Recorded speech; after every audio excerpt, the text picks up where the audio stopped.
Jaya Kunja Bihari Jaya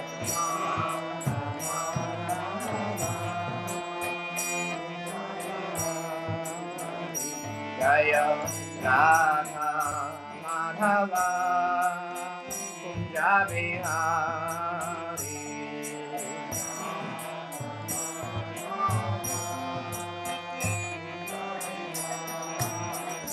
Jaya Gopi Janava Radha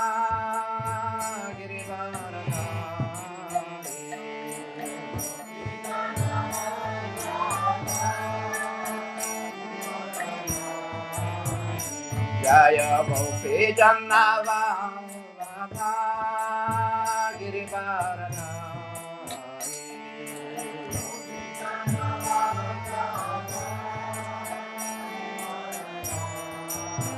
Yashoda Nandana Radhajana Ranjana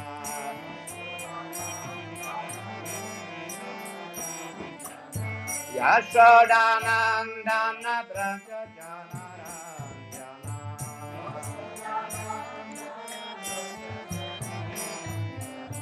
Yashodanandana Prasajana Ranjana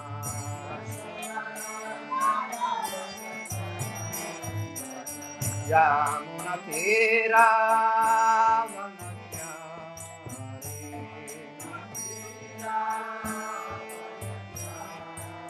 Yamuna Tira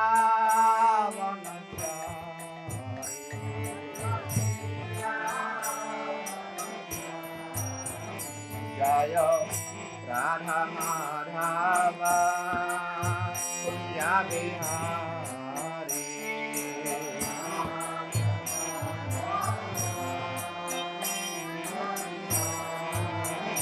Jaya Radha Madhava Kunja Bihari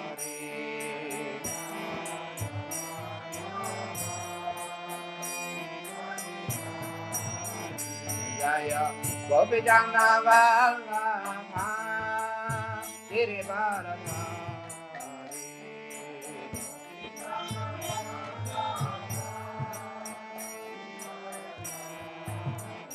Jaya Gopi Jannava Radha Girivaradhari Jaya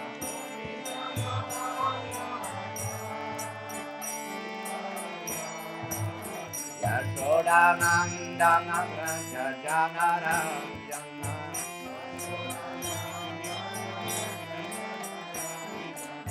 Yashodanandana Prasajana Ranjana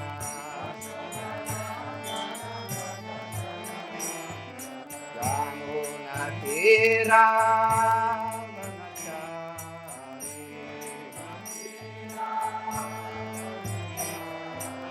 Yamuna Tira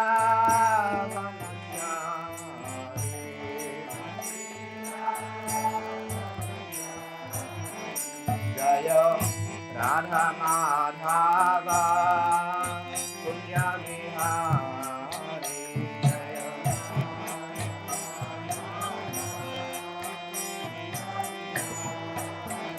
Jaya Radha Madhava Kunja Bihari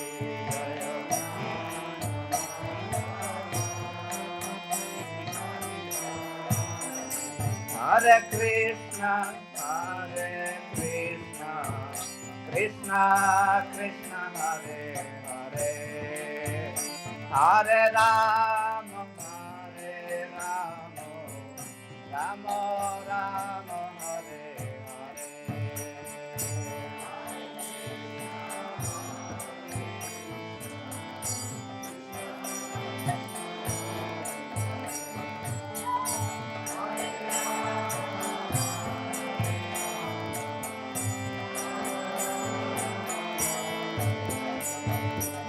Hare Krishna, Krishna Krishna, Hare Hare, Hare Rama, Rama Rama, Hare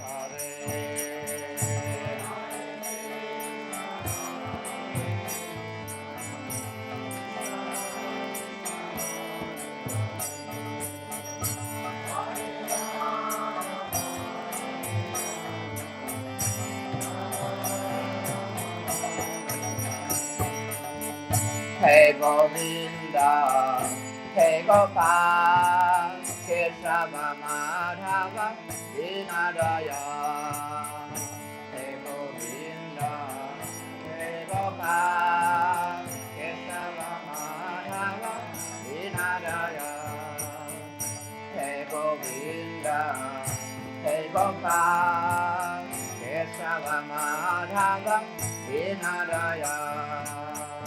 Hey Govinda, Hey Gopal, Kesava Madhava, Vinodaya.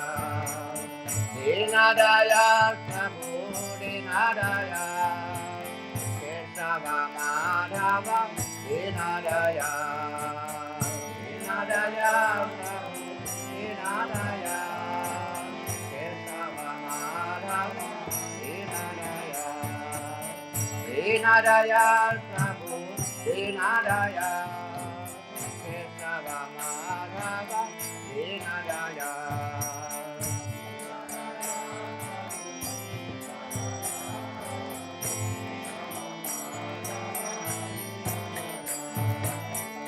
Hare Krishna, Krishna Krishna, Hare Hare, Hare Rama, Rama Rama, Hare Hare.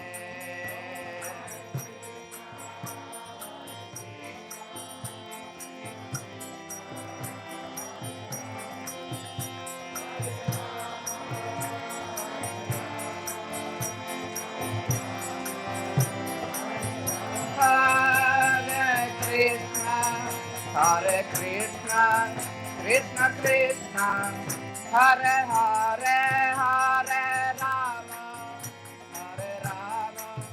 Rama Rama, Hare Hare.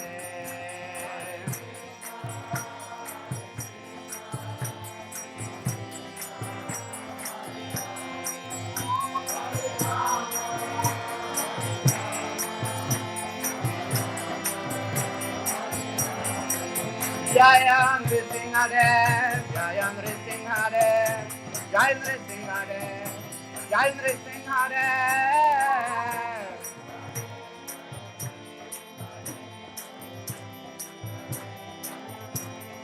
Jaya Prahlad Maharaj, Jaya Prahlad Maharaj, Jaya Prahlad Maharaj, Jaya Prahlad Maharaj.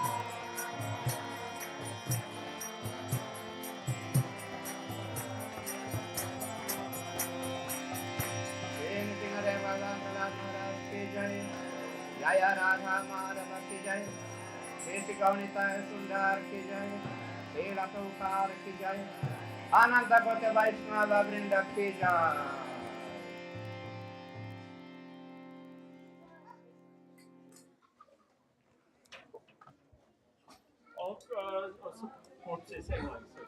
Yeah, English. Onko käännöstä suomelle tarvetta suomen kielelle? Me voidaan kääntää täällä suomeksi. The lecture will be in English.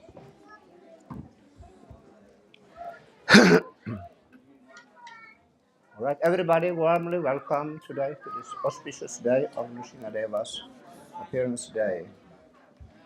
So reading from the Srimad Bhagavatam, the Bhagavat Purana, Canto 7, Chapter 9, Text 9.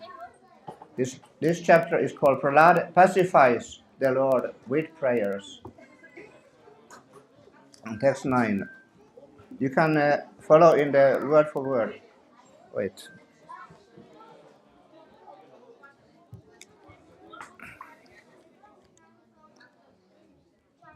Manye Dhana Bhijana Rupa Tapaha Shruta Oja Teja Prabhava Bala Paurusha Buddhi Yoga Na Aradhanaya Hi Bhavanti Parasya Pungsa Bhaktya Tutosha Bhagavan Gajayutapaya. So I just read the Sanskrit, we don't have any board with it. Manye dhana bhijana rupa tapak shuta ujas tejak prabhava bala paurusha buddhi yoga naradhanaya hi bhavanti parasya pungsa bhaktya tutosha bhagavan gayayutapaya. Please repeat. Manye, I consider dhana, riches, abhijana, aristocratic family, rupa, personal beauty, tapa, austerity, shruta, knowledge from studying the Vedas, ojaha, sensory prowess, teja, bodily effulgence, prabhava, influence, bala, bodily strength, paurusha, diligence, buddhi, intelligence, yoga, mystic power, na, not, aradhanaya, for satisfying, he, indeed, bhavanti, or parasya, of the transcendent, pumsa, supreme personality of Godhead, bhaktya, simply by devotional service, tutosha, was satisfied, Bhagavan, the supreme personality of Godhead, Gajayutapaya, unto the king of elephants, Gajendra. Translation by His Divine Grace Srila Prabhupada Ki Jai. Down 799. So purport by Srila Prabhupada. No kind of material qualification is the means for satisfying the Supreme Personality of Godhead. As stated in Bhagavad Gita, only by devotional service can the Lord be known. Bhakyamam abhijanati. Unless the Lord is pleased by the service of a devotee, the Lord does not reveal himself. Naham prakasha sarvasya yogamaya samavritaha. This is the verdict of all Shastras. Neither by speculation nor by material qualifications can one understand or approach the Supreme Personality of Godhead. I read the next verse plus a little part of the purport also, because it's the same theme. Vipradvi sadguna yutad aravinda nabha padaravinda vimukad swapacham varishtam manyetad arpita mano vachanehitartha pranam punati sakulam natu bhurimana. If a Brahmana has all 12 of the Brahminical qualifications, as they are stated in the book called Sanat Sujata, but is not a devotee and is averse to the lotus feet of the Lord, he is certainly lower than a devotee who is a dog-eater, but who has dedicated everything, mind, words, activities, wealth, and life to the Supreme Lord. Such a devotee is better than such a Brahmana, because the devotee can purify his whole family, whereas the so-called Brahmana, in a position of false prestige, cannot purify even himself. So, a little part of this purport. Here is a statement by Prahlad Maharaj, one of the 12 authorities, regarding the distinction between a devotee and a Brahmana expert in Karma Kanda or Vedic ritualistic ceremonies. There are 4 varnas and 4 ashrams which divide human society, but the central principle is to become a first-class pure devotee. It is said in the Hari Bhakti Sudhadaya, Bhagavad Bhakti Hinasya Jatik Shastram Japastapaha, Apranasya dehasya mandanam lokaranjanam. If one is born in a high family like that of Brahmana, Kshatriya or Vaishya, but is not a devotee of the Lord, all his good qualifications as a Brahmana, Kshatriya or Vaishya are not void. Indeed, they are considered decorations of a dead body. So the verse was, Prahlad Maharaj continued, one may possess wealth, an aristocratic family, beauty, austerity, education, sensory expertise, luster, influence, physical strength, diligence, intelligence, and mystic yogic power. But I think that even by all these qualifications, one cannot satisfy the Supreme Personality of Godhead. However, one can satisfy the Lord simply by devotion and service. Gajendra did this, and thus the Lord was satisfied with him. Om Meganatimirandasya Gananyana Salakaya Chakshusumilitam Yana Tasmai Shri Gurave Namaha.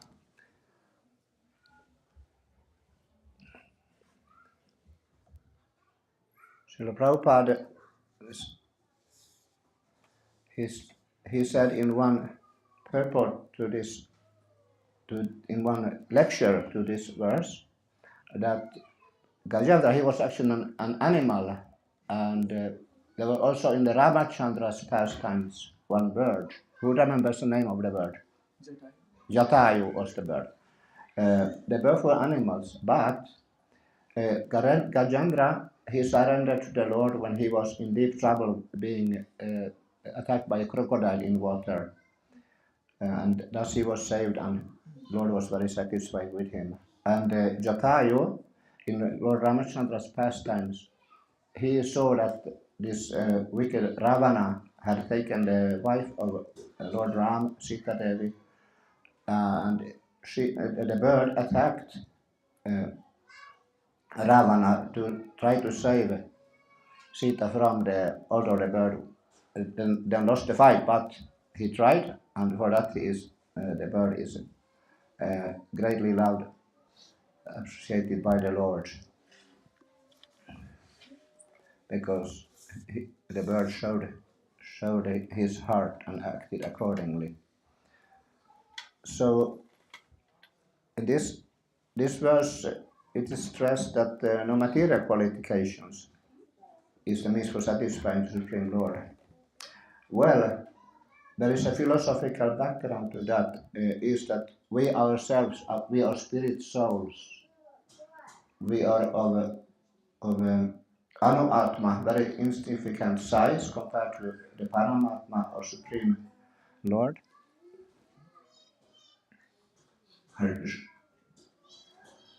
And any qualities we have in this material world, any material qualities, they are not ourselves actually. They are external to our actual identity. And the situation is that the Lord sees these material energies and material qualifications, etc. They are like just energies actually. And the living entities are the Lord's parts and parcels who are dear. Every one of us here, we are very, very deeply dear to the Lord. And that fact is not changed by our material situation or qualities or modes of nature or whatever we have. That is always the fact. And that's the basis of why these material things, they don't impress the Lord. Any position we have, any quality, strength, intelligence, etc. We have gotten according to our karma, or we have gotten that for some purpose that we are supposed to do in this world. There is different opinions on that, and in the Vedas it's told about the karma side of it, that we are fallen souls in a material world, and we have all these material qualities according to our karma and according to our selfish desires. But although we have selfish desires and so on, that is want to take the example of water. Water is always actually pure, HO2. But if the water is in a muddy pool and it smells bad, we don't. We think that water is very dirty. But the water itself, it just mixed with dirty things. Similarly, we spirit souls, we always wonderful and beautiful, eternal spirit souls. But the problem is that we, through the ahankara, false ego, we identify with the material nature and uh, all the limits of it, and all the bad aspects of it, and all the difficulties of it. But ourselves, we are always very dear to the Lord, always pure spirit souls. The problem is that we have the tendency as Anu-Atmas to be attracted to the material nature and thus become entangled in its complexities. And then when we identify as matter, as a mind or as a body, then we are in that illusion, and then we cannot be in contact with the Supreme Lord in our eternal relationship with Him in bhakti. And it's here told that only by devotional service can we actually have contact with the Lord. And that is because we ourselves are also bhakti. We have these qualities of being eternal, full of knowledge, and full of bliss. And this bliss, this means bhakti, this means devotional love for the Supreme Lord. That is our actual identity, as I was elaborating earlier. Our identity is blissful, fully knowledgeable spirit soul who is eternal also. So Prahlad Maharaj, he has been in these verses made some prayers to Lord Nrsimhadeva to try to pacify him, because Lord Nrsimhadeva was very angry because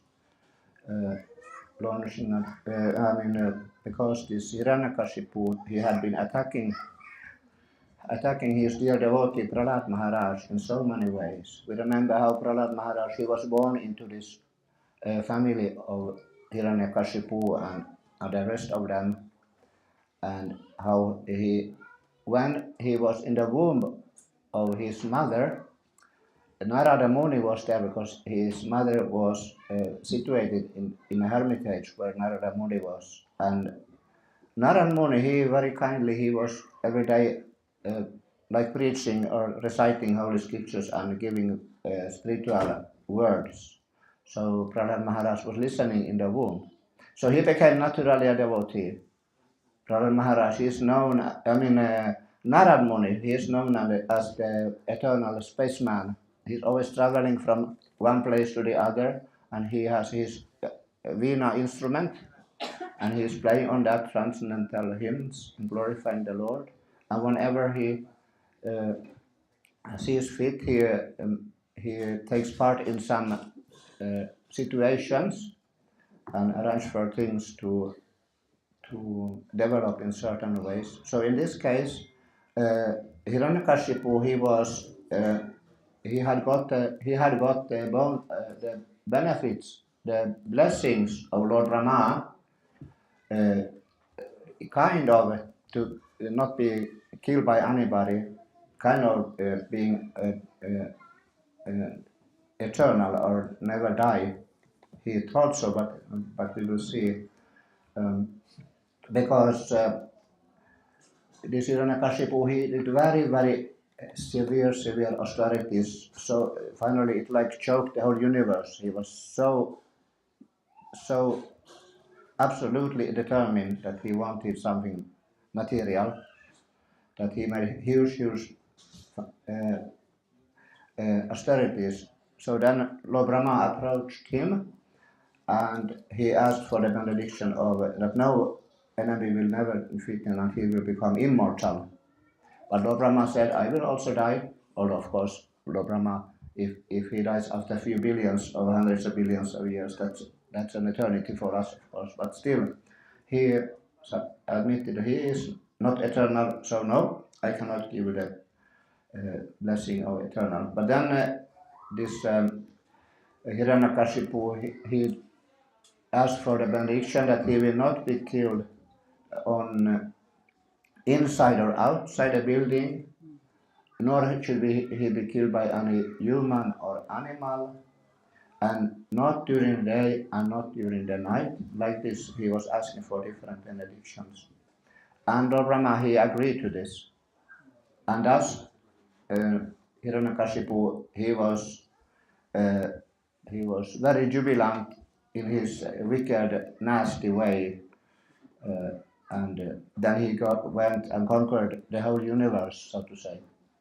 He expanded his kingdom so that even the demigods were disturbed, and the sages, they were not allowed to do their holy rituals and sacrifices. And like so, he like killed the life and soul of the happiness of any spiritual endeavors in the universe, and he was just ruling everything with iron fist. But then, thanks to Sri Narad Muni, his son Prahlad Maharaj was preached to and became a pure devotee. And already at the school age, Prahlad Maharaj was showing this that how he is pure devotee. He was not really taking the lectures of the teachers in the school seriously. And when the teachers were not there, then he was preaching to the other classmates about Krishna and Krishna consciousness, about spiritual life. We are not material, and we should not try to conquer everything and try to be living on the cost of others' suffering, like this. So, of course, the word went from their teachers because they were frustrated and they were also afraid because maybe Hiranyakashipu will think that they have taught this forbidden stuff to the son, where he would have got it from. So the teachers, they have to elaborately defend themselves. And now we have not teach him this, that we don't understand. So in this way, there was a schism going on between the teachers and the parents of Prahlad Maharaj and himself, like this, very, very much friction in the family and in the society there, because he was pure devotee. And finally, it culminated that, and there was again a case that Prahlad Maharaj had been so-called disobedient and done the Vaishnava thing again. So then Hiranyakashipu thought, oh, this son is totally useless. I have to kill this son, because this is they don't have any empathy or true compassion even for their own children. So he started to plan how to kill Prahlad Maharaj. So he arranged for example, to throw him down from a cliff, but the Lord protected him, and he did not die, not even become damaged from it. Another time he tried to put Prahlad Maharaj to be trampled by elephants, but that didn't work. And another time they tried to stab him with spears and like this. That did also not work. So then of course Hiranyakashipu became furious. What is this?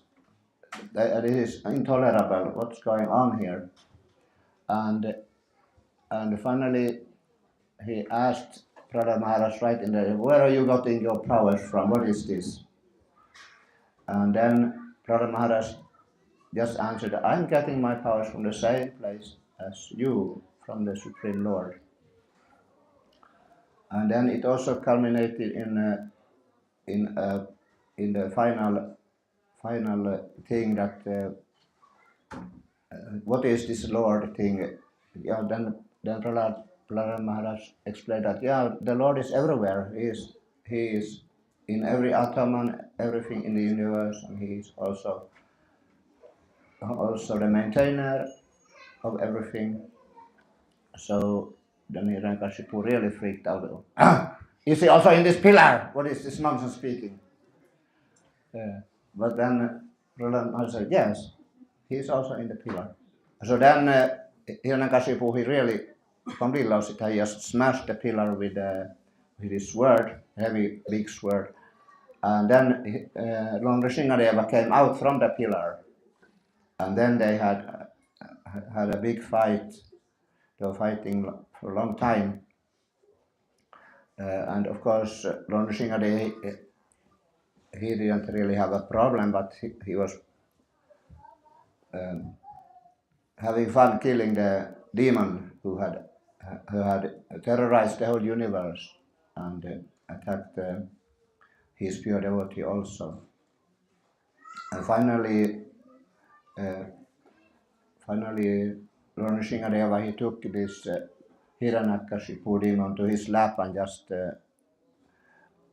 ripped him apart with his shilatanka, his sharp, hard nails. So in this way, the blessings of Lord Brahma were defeated, which Lord Brahma gave him, because the killing happened not outside, not inside. It was on the threshold between the inside and outside. And it was not during the day, not during the night. It was in the dusk time when the sun was setting or rising. Which one is this? Setting, yes, in the evening. Yeah, and Lord Nrsingadeva, he had appeared as a half lion, half man. So he was not really a man and not really an animal. So that also was frustrated. In this way, the different benedictions of Rama, they were just defeated very easily by Lord Nrsingadeva. Yeah. And like this, the Lord, he blesses his devotees and he saves them from dangers. I remember one time, this is like 40 years ago, so I don't remember very well, but we had been distributing some music LPs and Srila Prabhupada's book in Denmark. We were otherwise in Sweden. At that time I lived in Sweden.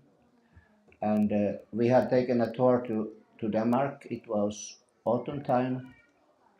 We have been in Denmark distributing these music LPs with Hare Krishna music.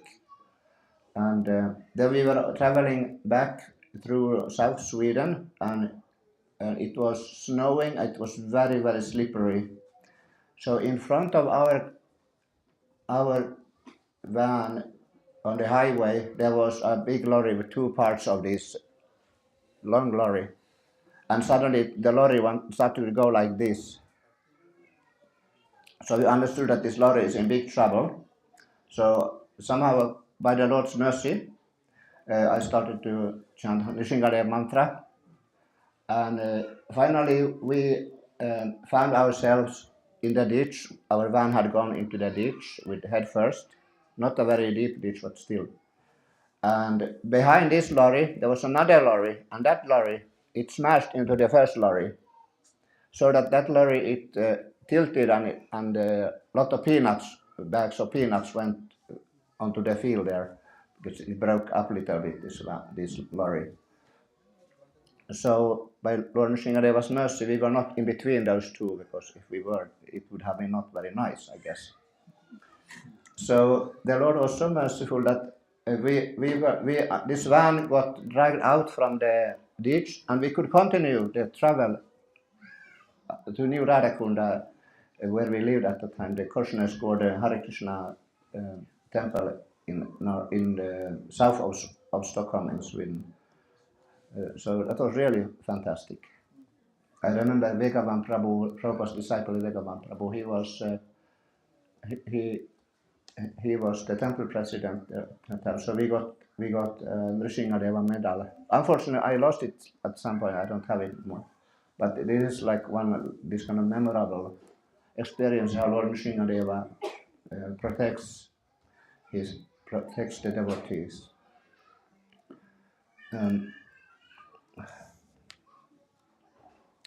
Is there at this point any questions or comments? Anything? Anything you wonder about? Everything is crystal clear? Yeah. Was Narasimha after that defeat of Hiranyakashipu, did he stay for a while or was it? Nishingadeva? Yeah. Yeah, that is a very good question. What happened? Can you repeat the question? That after the Hiranyakashipu was killed by Lord Nrsingadeva, did he just disappear or did he stay there for a longer time? Yes, he actually stayed there, and the inhabitants of different lokas, different planets, where this Hiranyakashipu had established his cruel rule, they were expressing their deep gratitude and happiness that Lord Nrsingadeva had finished off this demon, and they could again start to live a normal life and doing their pious things and have a normal life with their own goals of life, etc. So there is I guess it's the previous chapter, end of the previous chapter. There is the prayers of the different lokas, Kinnara loka, etc., etc. And there is also prayer by uh, in, by the inhabitants of Vishnu loka, actually, of the spiritual sky. They were also there, and they they they were saying that how this Hiranyakashipu and Hiranyaksha, which was another demon whose pastimes deeds are explained in the Bhagavatam, how they were actually previously Jai and Vijay, gatekeepers of the Vaikuntha planets.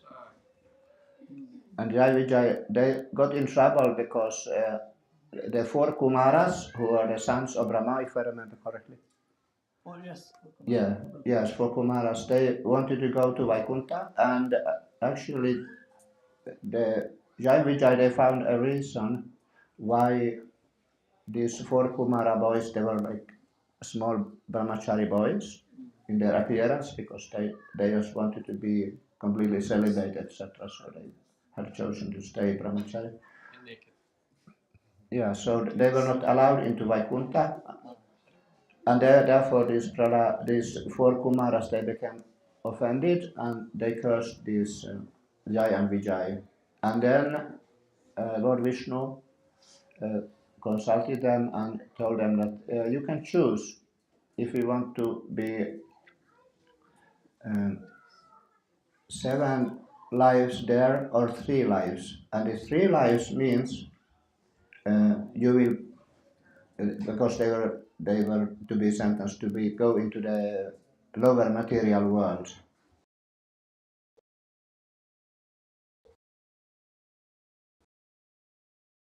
Out of the curse as a demon. So one of these births was Hiranyakashipu and Hiranyaksha.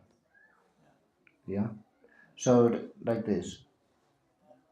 I have one comment in this. Yes. So after Narasimha killed the Hiranyakashipu, then there comes an incident that his anger was still not finished. He was still angry and furious. So all the world started to get destroyed due to his anger. So all the demigods started to pray, but still he was not happy with the prayers, and they called Devi Lakshmi, his wife, to please him. But still, looking at his wife also, he was not pleased. Then they said, "Oh Prahlad Maharaj, please go forward and make him happy." And when he went and did his prayers, Prahlad Maharaj did prayers to Narasimhadev. Then he was finally calm and happy, and he asked Prahlad Maharaj that everybody else is scared of me, of my lion face, but why are you not scared of me? How are you so brave and not scared? You are just a kid. Then Prahlad Maharaj said that, Lord, I have not seen your face till now. From the time you have been here, I was just looking at your beautiful lotus feet. So, and I have not seen. My eyes could not go beyond your lotus feet. So I have not seen your else body parts yet. So I'm still stuck on your lotus feet. And with that, he was so happy, and he took him on his lap and he started licking him as a cow licks his cow. Sorry. So the Lord Nrsingadeva, he was still not pacified. He was very angry after having killed Hiranyakashipu. So much that the whole universe felt very disturbed. So then different demigods went to make prayers to him and inhabitants of different lokas, like I described earlier, and so on. But still, he was not calmed by this. But then Lord Brahma told Prahlad Maharaj that he should go and make some prayers, because actually, after all, it's you that he came for. So then Prahlad Maharaj made his prayers,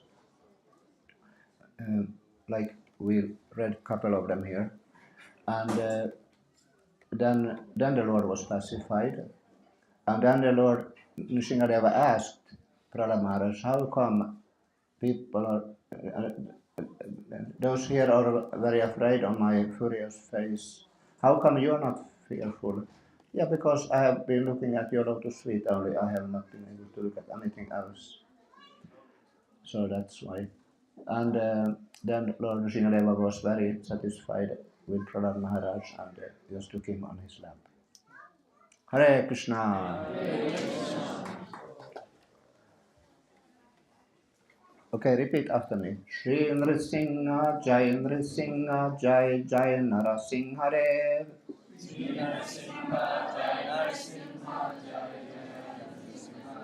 Praladesha Jaya Padma Mukha Padma Bringa. Shri Nrsimha Jai Nrsimha Jai Jai Narasimha Dev. Praladesha Jaya Padma Mukha Padma Bringa.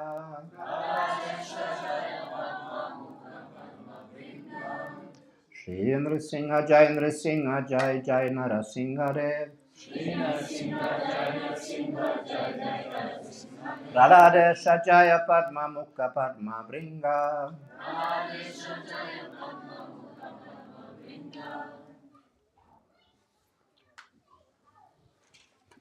Okay. Namaste Narasimhaya. Namaste Narasimhaya. Rala da la da da ye. Rala